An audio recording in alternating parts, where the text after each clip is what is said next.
অঙ্কের প্রচুরবাসী রয়েছে।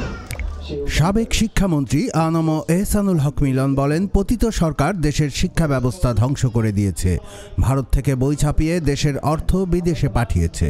তিনি বলেন, বিএনপি আমলে নকলমুক্ত একটি শিক্ষা ব্যবস্থা গ্রহণ করা হয়েছিল, অথচ বিগত 16 বছর শিক্ষার্থীদের নকলমুখী করার চেষ্টা চালিয়েছে হাসিনা সরকার।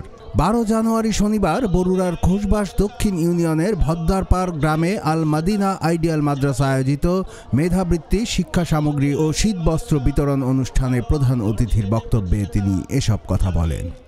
অনুষ্ঠানে আল মাদিনা আইডিয়াল মাদ্রাসার প্রতিষ্ঠাতা জাকির হোসাইনের সভাপতিত্বে বিশেষ অতিথি হিসেবে উপস্থিত ছিলেন কুমিল্লা বরুড়া আসনের সাবেক এমপি জাকারিয়া তাহের সুমন, ময়মনসিংহ কৃষি বিশ্ববিদ্যালয়ের মেডিসিন বিভাগের অধ্যাপক ডক্টর মোহাম্মদ মাহবুব আলম, গ্লোবাল ইসলামী ব্যাংকের SADP manager Mohammad Shahnur Alam, north east বিশ্ববিদ্যালয়ের ব্যবসা প্রশাসন বিভাগের সহযোগী অধ্যাপক ডক্টর শামীম আল আজিজ লেলিন, ঢাকা বিশ্ববিদ্যালয়ের ব্যাংকিং ও বীমা বিভাগের সহযোগী অধ্যাপক মোহাম্মদ নাজমুল হাসান পলাশ সহ অন্যান্যরা।